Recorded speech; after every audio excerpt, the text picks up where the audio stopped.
Hello everyone, this is Sarita, Assistant Professor of Chemistry, Government Degree College for Women, Begumpet.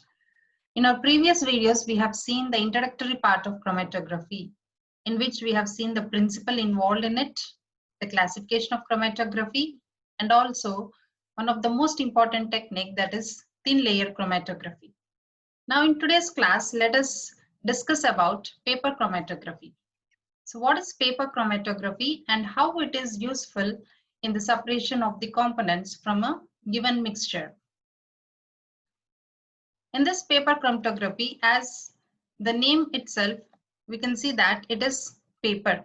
That means the separation is taking place on the paper.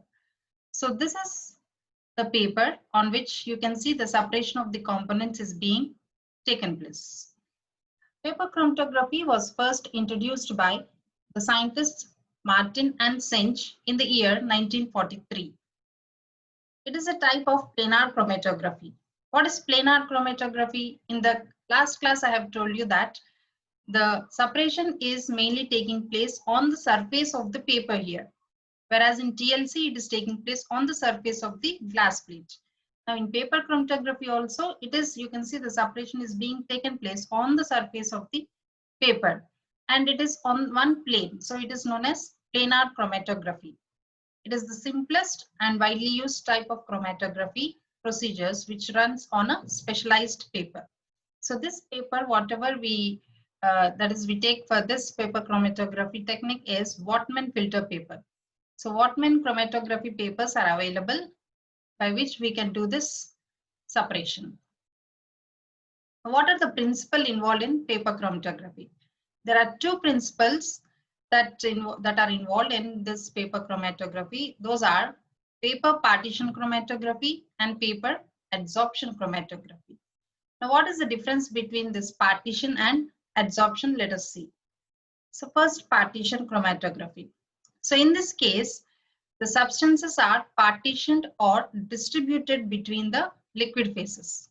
So in all the chromatography techniques, I said that we will be having mobile phase and the stationary phase.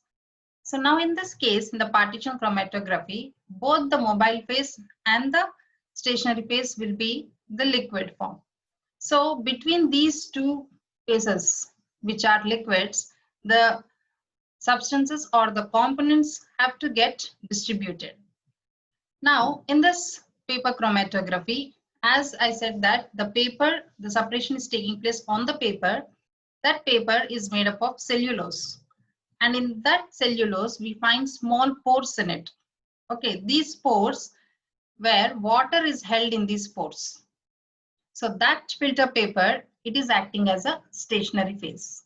So the stationary phase is nothing but the water which is held in the pores of the filter paper. Whereas the mobile phase is nothing but the solvent, whatever we take. So in this case, both the stationary phase and the mobile phase are in liquid state.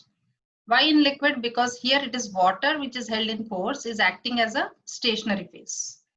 Now when a sample is loaded on such papers, what happens is because of the affinity of the components between the stationary phase and the mobile phase, the separation would take place. So here you can see it is based on the differences in their affinity towards both stationary as well as the mobile phase solvents, and due to the capillary action of the pores in the paper, because as whenever we have fine pores in the filter paper, it will show some capillary action. So due to that capillary action, the separation is taking place. So this is paper partition chromatography. So in paper partition chromatography, both the stationary phase and the mobile phase are liquids. Then we'll see about the other principle, that is paper adsorption chromatography. Now in this paper adsorption chromatography, what we need is we have again stationary phase and mobile phase. So mobile phase is liquid only, but the stationary phase is solid. So adsorption chromatography, it is nothing but it is taking place between solid and the liquid phase. Now in this, as we have seen for TLC, when the sample is loaded onto the stationary phase, it absorbs the sample. That means there is only a surface phenomenon which is acting between the sample and the stationary phase. So even in this case also, adsorption technique is involved. So actually whenever we talk about the principle involved, mainly it is partition rather than adsorption, because the water which is held in the pores of the paper, Whatman filter paper, they are acting as the stationary phase. Now you can see how in this diagram, how the solutes or the components are being distributed. So in this diagram, this is the stationary phase. Okay, this is the sample or solutes where we are having different colors in it, red as well as green color. Now some of the samples are, these components are adsorbed onto the stationary phase and some are not being adsorbed. Okay, they are moving in and out, this green color one. So what we can say that it is being distributed between the stationary phase and the mobile phase. Even in the next diagram also you can see the separation is based on solute partitioning between two liquid phases. So the solute, whatever is there, this is the stationary phase and the mobile phase. Now this is the solute or the component which is being moving in and out. It is getting partition between the two liquid phases. So generally the principle involved in paper chromatography is the partition type rather than adsorption. Now what is the procedure? How we can do the separation by using this technique? Let us see. So first step, what we need to do is, first step is important. That is, first we have to select suitable type of chromatographic technique. Now in this paper chromatography, we have three different chromatographic techniques. One is ascending, descending, radial. There is another technique also which is known as two-dimensional technique.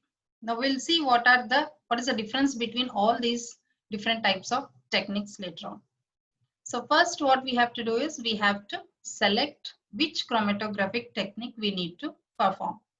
The second step is choice of the filter paper. So because the separation is taking place on the filter paper, this is very important point. So you need to select the filter paper. So what are the criteria or the factors that we have to check while selecting the filter paper? The first one is we have to check whether the paper is being used for quantitative or qualitative analysis. So suppose that is quantitative, is we have to find the amount of the sample also here. Whereas in qualitative, what we do, we just find out the nature of the sample. So we need to know whether we want its qualitative analysis or quantitative analysis. And then according to that, we need to select the filter paper. Then we also should check whether it is used for analytical or preparative chromatography. So analytical, very small traces of a sample will be given, whereas preparative chromatography, you can measure its quantity there. So large amount of sample is also required. So based upon the sample, whether it is small amount or a large amount, based on that also we need to select the filter paper. And we should also check whether it is the sample is hydrophilic or lipophilic, and also whether it is neutral or charged. So depending upon the solubility, whether it is soluble in water or if it is soluble in lipid, or whether it is charged particle or a neutral particle. So by taking all these points into consideration, we have to select the filter paper. Then what are the various types of Whatman filter papers that can be used are? And as I said, the Whatman chromatography papers will contain cellulose. So it is made up of 90% of alpha cellulose. So for different chromatography technique, we can use different Whatman filter papers. Suppose if you want the coarser and faster papers, that is, if we are taking Whatman 31 ET.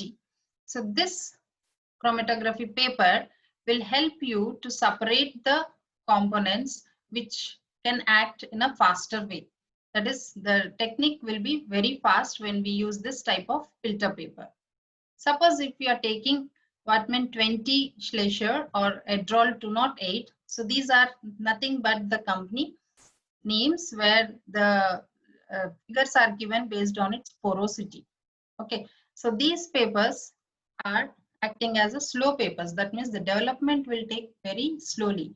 So when this development is taking place slowly, what happens is the resolution of separation, that is the resolution will be very efficient. That is the separation will be very efficient when we take slow papers. And we can also have some heavy papers such as Whatman 3mm. So it is generally used for preparative purpose, because in preparative purpose we take large amount of sample. Okay, so we need that paper to be very stiff. So this paper is very efficient for that preparative purpose. Now there are some of the papers where we can modify them. Okay, and you can see some examples are given here. One is carboxyl papers. So this carboxyl papers can be used for cationic separation of protonated amines and amino acids. So if you have a sample where we need to separate amines and amino acids mixture, then we can use this carboxyl papers. Then the other one is acetylated papers. So in acetylated papers, it is used for reverse phase chromatography. So reversed phase is nothing but we will be changing the polarity of the stationary phase and the mobile phase. So this acetylated papers, they are used for lipophilic substances like steroids, insecticides, pigments, and also other metal cations. So all these can be separated by using acetylated papers.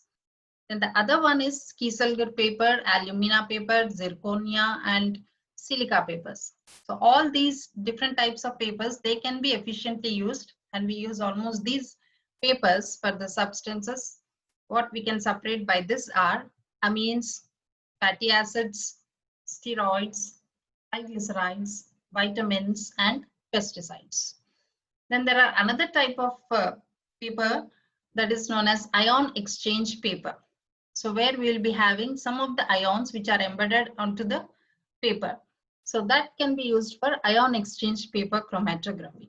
So the second point, that is first thing is we need to select the chromatography technique. After selecting what chromatography technique we need to proceed with, then we have to select the filter paper. So filter paper, we need to know the type of the sample what we are separating. So based on that sample nature, we can select the filter paper. Then the third step will be proper developing solvents. So as I said, the mobile phase is liquid here. That is, we are taking some organic solvents which are acting as the mobile phase. So we have some of the criteria for good solvent system. So the solvents, whatever we are selecting, the criteria for selecting of the solvent is the RF values of the sample should lie between 0.05 and 0.85 in the system. So before selecting the solvent per paper, what we have to do is we have to find out its RF value for that particular solvent. So that we can do it by TLC. So TLC, we have to run TLC first. Suppose if we are taking benzene as the solvent, so first you have to check the that is the RF value by TLC with the benzene solvent, and then you should find out the RF values, and they should lie between 0.05 and 0.85. So when the RF values they lie between this range, then the separation will be very clear. So you can easily identify the components, and also we can actually isolate the components also. And the other point what we have to take care is the difference between the RF value of any two components. It should be 0.05. Suppose if we are taking two components, suppose if you know that there are two components in a mixture. So this again you have to check with the TLC only, and you have to find the difference between the RF values of those two components. If it is 0.05, then you can select that particular solvent as suitable for running paper chromatography also. Suppose if it is just 0.01, so the difference is very, very less. That means it is not a suitable solvent for running paper chromatography. So these 2 points you have to take care while selecting the solvent system.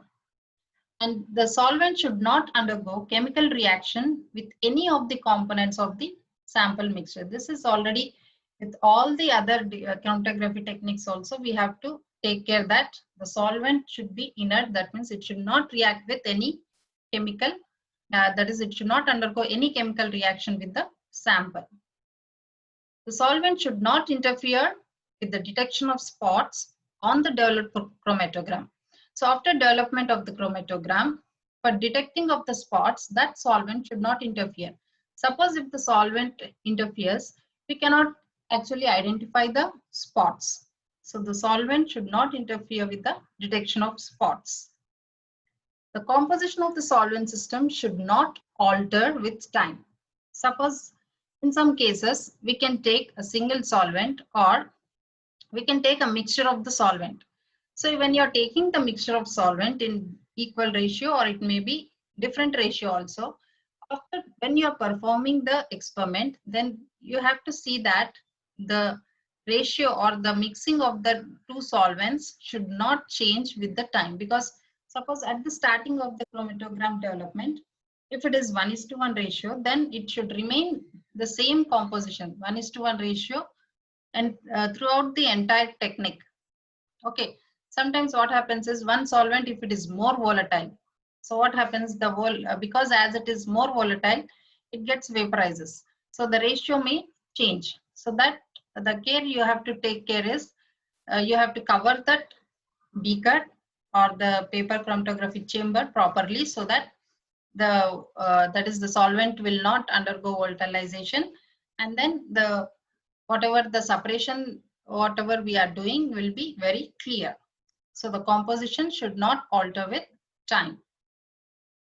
Then what are the solvents that we can select for this paper chromatography?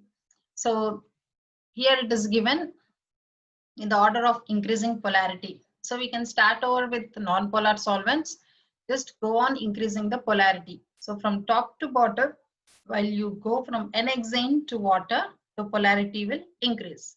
So all these are non-polar: N-hexane, cyclohexane, carbon tetrachloride, benzene, toluene. So all these are non-polar. So slowly you can increase the polarity.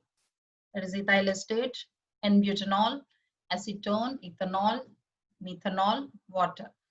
So either you can start with non-polar solvents. If the separation is not good, then you can go for the combination of the solvents. One can be polar, the other should be non-polar, and with different ratios you can do the experiment based on trial and error method only. We need to select the proper solvent system. Then the fourth step is preparation of samples. Now we are ready with the paper and what type of solvent we require for this paper chromatography. Now what we need to do is we have to load the sample onto the paper. So for that we need to prepare the sample.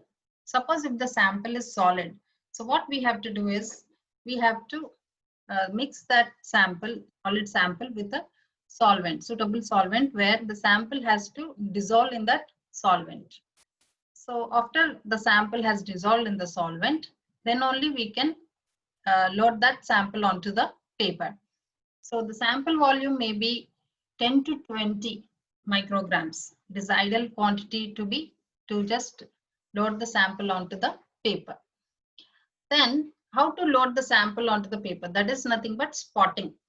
Okay, so we have to use micropipettes. In the case of TLC, thin layer chromatography, we have used capillary tubes. Okay, just as a spot we load the sample onto the TLC plate. Now even here, suppose if it is for analytical technique, we have to load the sample by using micropipettes or microcapillary tubes. Then after that, development of the chromatogram. So after spotting, loading the sample onto the paper, what we have to do is we have to take that paper and develop the chromatogram. So we need to keep that paper in a chamber. So there will be a chromatography chamber, paper chromatography chamber, in which the paper has to be kept in that. Then after some time, you can see the separation of the components. Okay. Then what we need to do is we have to remove the chromatogram, that is the paper, from the chamber, dry it, and then detection of the spots. You need to detect the spots. So in the detection of the spots, similar in the case of TLC also, if it is colored, so that those colored compounds can be detected by naked eye. Suppose if the solvent, if the components are not colored, that is if they are colorless, so what we have to do is we have to check the we have to detect the spots under the UV light or the iodine chamber. So the same process we have to do it here also to detect the spots. So after detecting the spots, the last step will be calculation of RF values. So as you know that RF stands for retardation factor, or it is a retention factor. So the last step after detection of the spots, we have to calculate the RF values. So depending upon the RF values, the spots have to be identified. So as I said, in paper chromatography, there are different modes of techniques. So first step in the procedure itself, I told you that in paper chromatography, first is we have to choose which type of technique we need to perform. So here there are different types, that is ascending, descending, radial, and two-dimensional. So first let us see what is ascending chromatography. So ascending chromatography is nothing but similar to that of TLC. Only the difference is we are using paper here instead of the glass plate. So what we have to do is in ascending chromatography. So here you can see in the diagram, this is the paper, Whatman filter paper. So first, after selecting the Whatman filter paper, you have to draw origin line, okay, with a pencil. So after drawing the origin line, then we have to load the sample on the line, origin line. That is, original spot is loaded here. Okay, then after that, we have to take that paper and then suspend it in a chamber. This is the chromatographic chamber. It is bigger when compared to the TLC chamber. In that chamber, we have to take mobile phase, that is the solvent, whatever solvent you are selecting for the mobile phase. We have to fill that, that is we have to take the mobile phase in that chamber, and you have to take care that the spot that or the origin line should be above the level of the solvent. So this is the level of the solvent here in the chamber, and you can see the spot is above that level. Okay, the loading point or the sample which is loaded is above the level. Now what we have to do is, so there will be clips here at the top. Now we have to hang or suspend the paper using those clips and then cover it with a lid.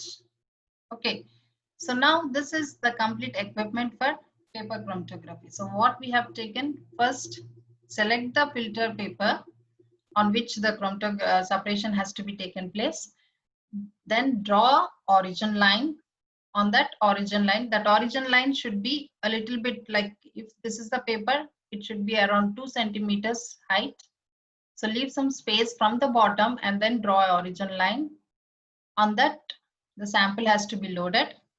After loading the sample, let it get dried for some time. That means the sample will get absorbed onto the filter paper. After that, the filter paper is suspended through the clips here, where the solvent is taken in the chamber.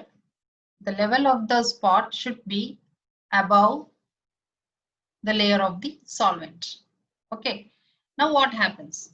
Now actually when we hang the paper, so what will happen is, because of the capillary forces which are acting, the solvent which is present, it will raise up to the paper. Okay, so when it is rising up, the solvent will come in contact with the sample. So when it comes in contact with the sample, it interacts with the sample, and the components which are present in that sample will get separated based on the partition or adsorption principle.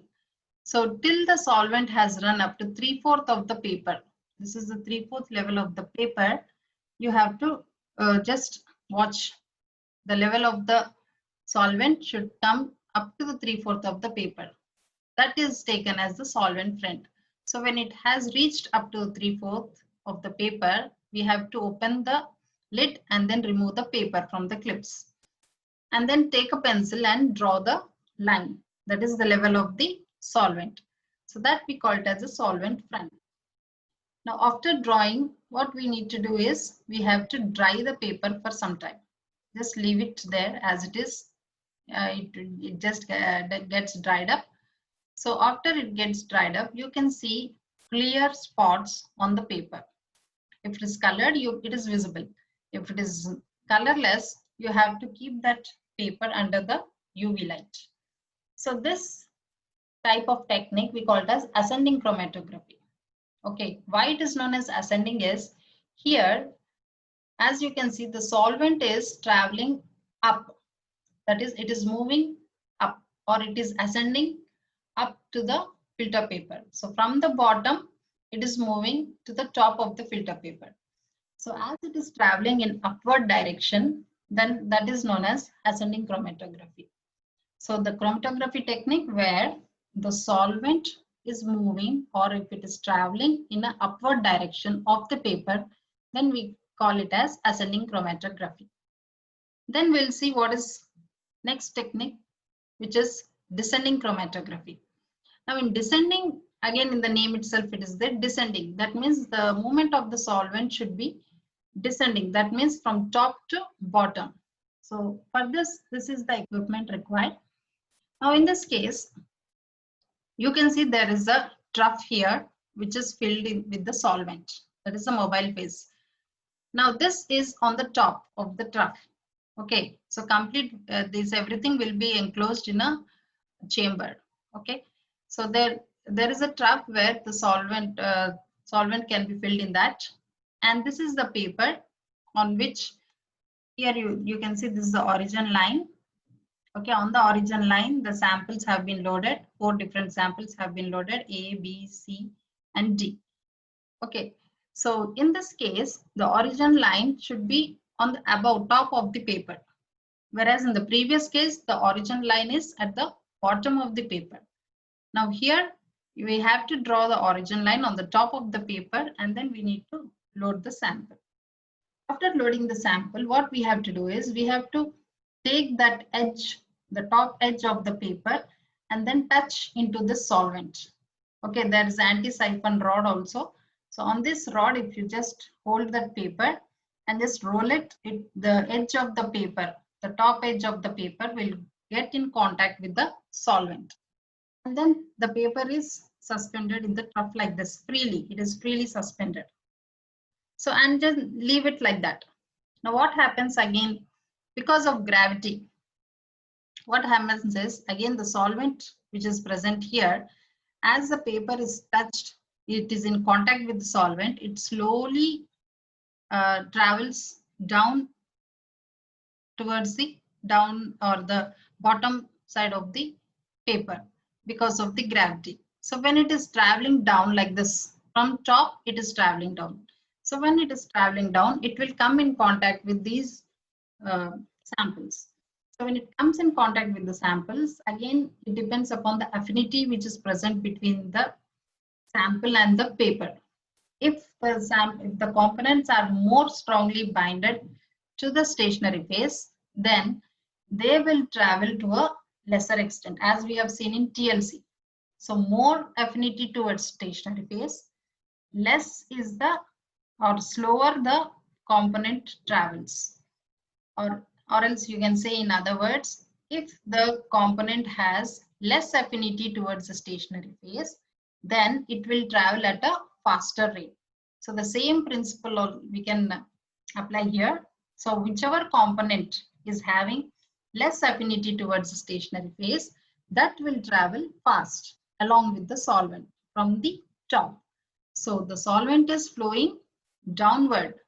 So as the solvent is moving downward on the paper, it is called as descending chromatography.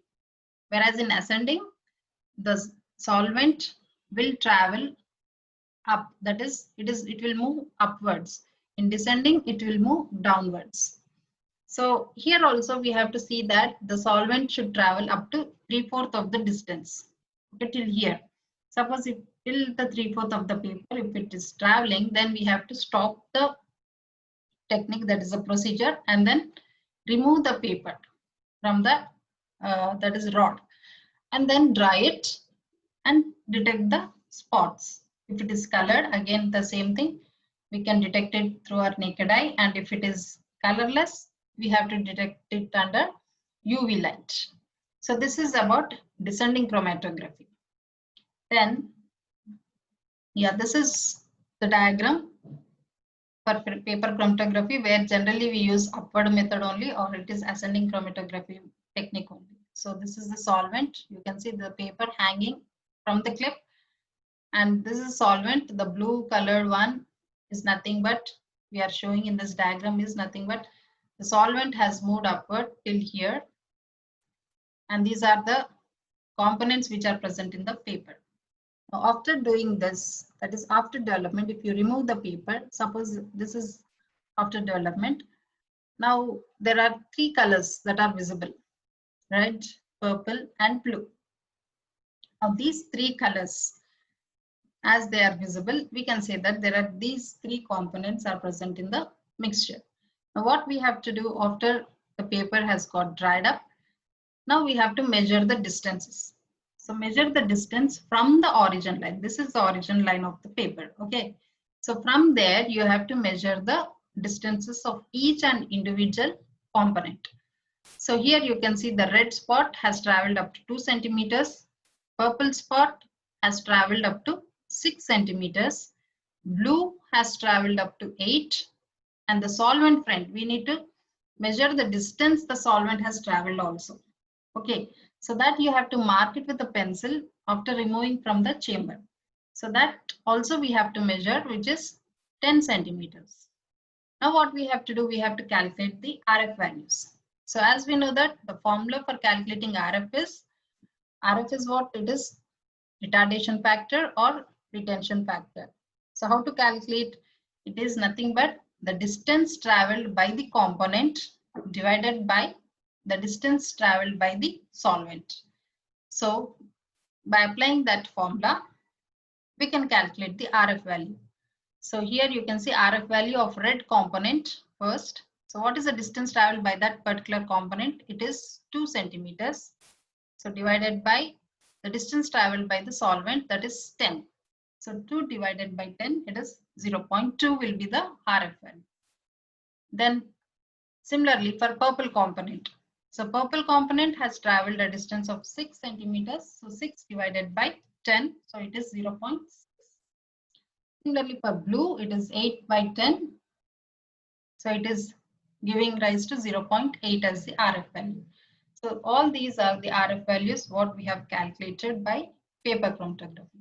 Now after calculating this, we have to check these values in the literature. Standard RF values will be given, where it depends upon the type of the paper we have used, and also the solvent what we are using for the development. So based on those standard values, we can identify the components which are present in the mixture. So two techniques we have discussed. One is ascending chromatography and descending chromatography. Then the third one is radial mode. Okay, radial mode is nothing but, here what we require is the same Whatman filter paper, but we have to take a circular paper, okay, which is circle in shape, round in shape. Now what we have to do is take the filter paper and we need to cut that filter paper from the circumference. This is the circumference of the paper. You can see here. So from the circumference, take scissors and then cut till the center of the paper. Okay. And then another cut, leave some space, cut that from the circumference till the center. Don't pull it off that paper which is being cutted. So it should hang at the center. So that we call it as wick. Okay. So that wick of the filter paper which is cutted, what we have to do is we have to dip in the solvent like this. Now this cutted filter paper which is cutted from the circumference till the center of that, we have to place that wick such that we have to place that on a petri dish. This is a petri dish. Okay. So we have to place that circular paper horizontally on the petri dish. So when you place that horizontally on the petri dish here as a circle, the middle part, that is the wick, should hang or it should suspend into the solvent. So it has to touch the solvent there. So before doing that, what we have to do is we have to load the sample. After cutting that wick, whatever is there, we have to load the sample. Now in radial mode, we will load the sample at the center. This is the center point of the circular paper. So here we have to load the sample.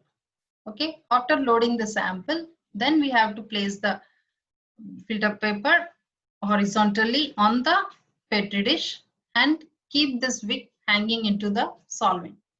Now what happens again due to the capillary action? The solvent is being, that is, it will move up towards the paper at the center first. So this is the wick here. Okay, through this wick, the solvent will move up till here. Now here, as the sample is loaded, so it is interacting with the sample there, and then it start flowing circularly, okay, like this. It will flow circularly throughout the filter paper because we have taken a circular paper. So this is the direction from the center. The solvent will be moving towards the circumference of the paper. So while it is moving towards the edge or the circumference of the paper, now as the sample is loaded here, it is interacting with that sample and then the separation is taking place. So after some time, what we can observe is, we can observe some rings like this, circular rings. This is one ring where we are observing in this diagram. There is another ring, this is another ring which is being observed. So that means here the separation of the components can be seen, we can detect by those rings. So the number of concentric rings which are formed on the paper will give information about the number of components present in it. Suppose if we are finding 2 rings, that means there are 2 components present in the mixture and which are being separated also. Now after the, again here also, after the solvent has traveled up to 3/4 of the distance, then we have to stop the experiment. Just remove the filter paper from the petri dish, and that we have to mark it as a solvent front. Now in this case, as the movement of the solvent, that is, the solvent is traveling from the midpoint, that is from the center towards the periphery of the circular chromatography paper, it is known as radial mode. So in radial mode, what is happening? The solvent is traveling from the center towards the periphery or towards the edge of the paper. So that is why it is named as radial mode. So in radial mode, we don't find spots. We find concentric rings. So these rings will give information about the components which are present in the mixture. So this is about the radial mode. Then the other last technique is two-dimensional chromatography. Why it is known as two-dimensional is we perform this chromatography in 2 directions. They should be at right angles to each other. So the first one is, first what we do is same as our regular ascending chromatography, we have to do the experiment. So this is the paper, filter paper, Whatman filter paper. Then load the sample also there. The sample level should be greater, that is higher when compared to the solvent level. Okay, so this is ascending type where the solvent will rise up the paper and then interacts with the sample.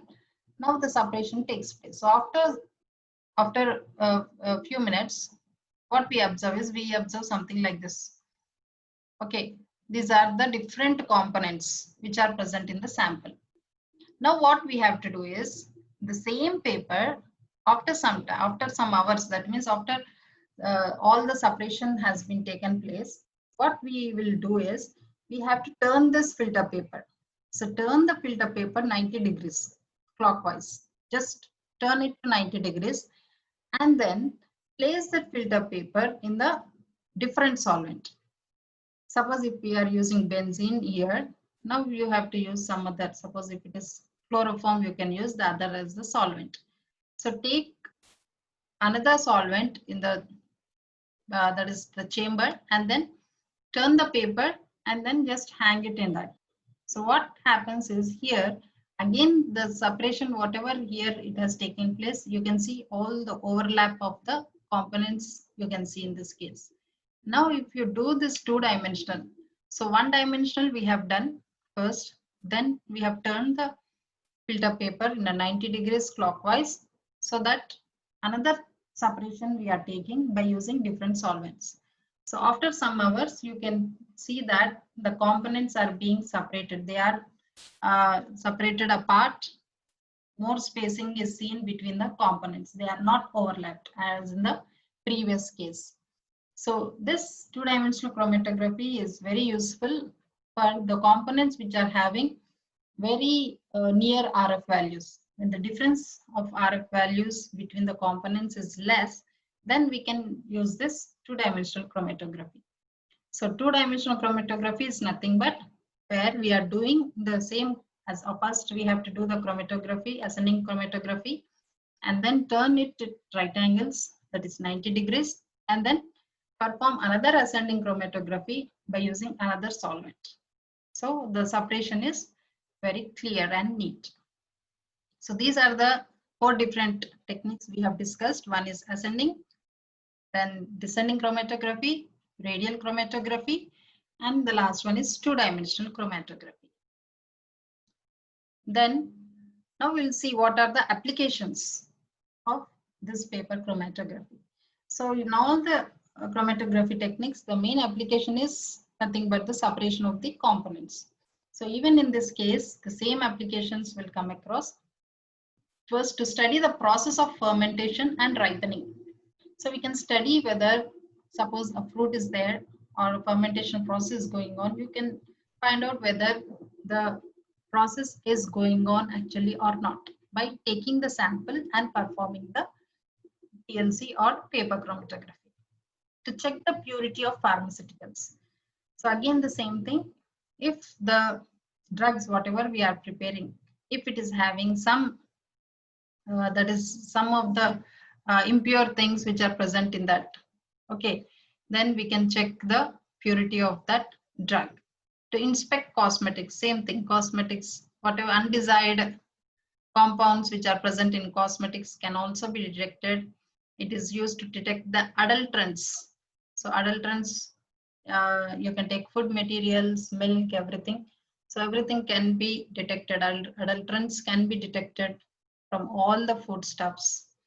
To detect the contaminants in drinks and foods, the same thing. To examine the reaction mixtures in biochemical laboratories. So in biochemical laboratories, whether the reaction is proceeding or not, that we can check by paper chromatography. To determine dopes and drugs in humans and animals. So drugs or the doping, it will be taken by the athletes. So doping test. So even in that case also, we can take the blood sample and then we can check whether he has taken some drugs or not by using chromatography technique. So these are some of the applications of paper chromatography.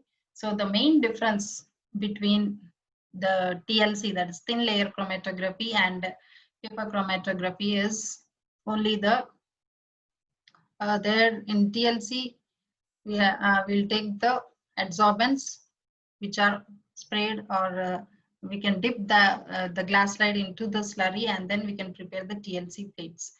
Whereas here the separation is taking place on the paper. So both are actually surface techniques where the separation is taking place on the surface, and both are planar chromatography because it is taking place on the plane of the surface. So this is all about paper chromatography. So we have seen the principle behind paper chromatography. What are the different steps that are involved in this chromatography technique, and different chromatography techniques, that is ascending, descending, radial, and two-dimensional chromatography. Then after that, how to calculate the RF values also, and the applications. So you have understood, I hope you have understood the technique behind this paper chromatography. Thank you for watching.